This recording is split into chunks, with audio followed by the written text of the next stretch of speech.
Hi there, welcome back to our little handmade home. My name is Tanya, and today I'm bringing you a new block tutorial that is outside of our normal block tutorials.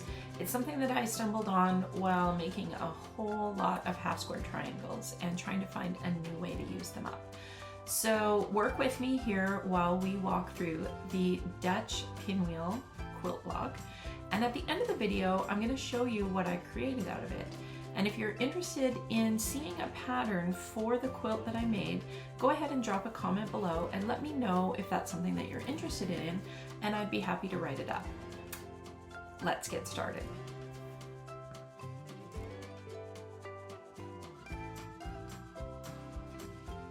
So today we are going to look at how to put together this gorgeous block. This is called a Dutch Pinwheel Quilt Block. This one measures 16 inches finished, so it's about 16.5 inches right now.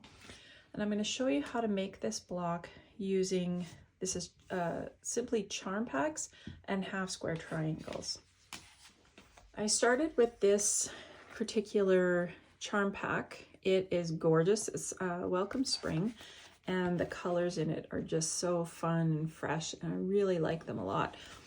I was going to do a larger version of my Simply Charming Pinwheels quilt pattern, but I decided to dig around on Pinterest and find other things that I could do with half square triangles. So what I did was I took my charm pack of Welcome Spring and I paired it with the Riley Blake Hush Hush 2 charms. It's just a collection of very low volume, cute white and off-white prints.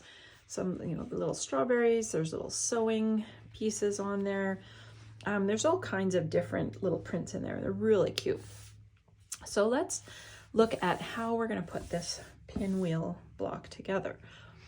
So these are the half square triangles that I have chosen to use for this particular block. I am going to create a wall hanging quilt of 4 blocks with some sashing and borders. I think it's going to be really cute when it finishes. And I'm mixing and matching the different fabrics that I'm using in the different blocks. So as you can see from the initial block, this one has a fairly bold pink in it. I love the yellows. It's got all these springy colors and prints in it. And this one's going to have similar colors, but of course different prints. So you want to start by creating a center pinwheel. I'll bring this one up here so that we can see it for reference. You can see that the center has the pinwheel here. I've chosen a dark pink and a pink floral to create the pinwheel. And then of course they have their different background prints as well. So for this block, I think I'm going to use some blue as my pinwheel. And you can see that I haven't actually trimmed these off yet, but that's all right. We can fix those up later. And then I'm going to put some floral in the center as well.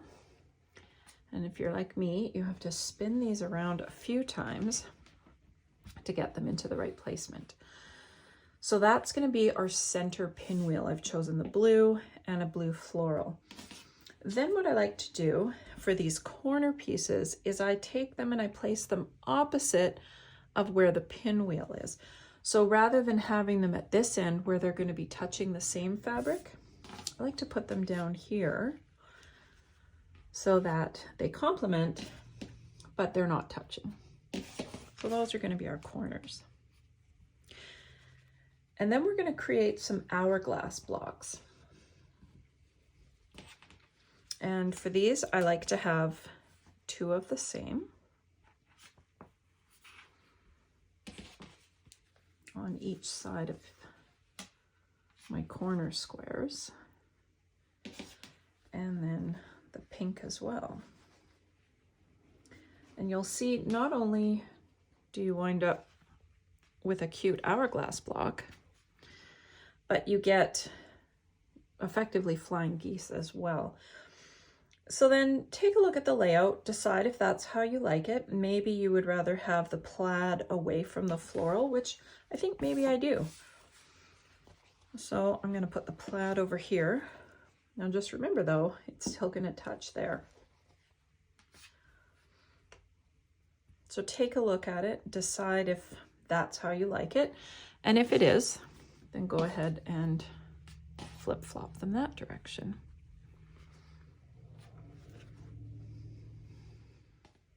So once you're happy with the layout of your block, and of course you've trimmed them all, then you're simply going to stitch them together.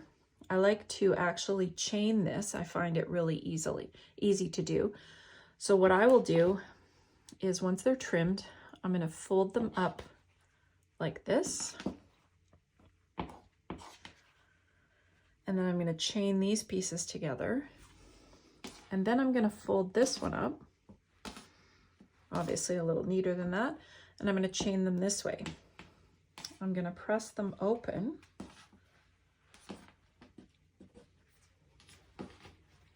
And I'm going to do a seam down the center.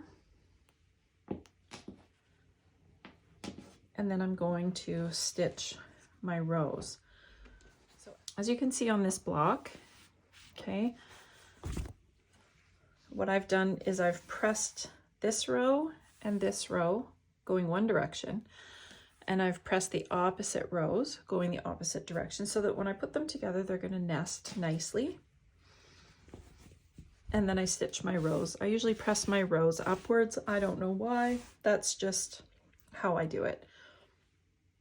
But this is a really great way to use half square triangles, which are super quick and easy, and turn them into something absolutely gorgeous that is a little unexpected, but still quite beginner friendly. Remember that I do have a tutorial on my blog and here on my channel for half square triangles. I'll put a link to that down below. And it's amazing how much you can do with simple half square triangles. I'll be back with the finished product.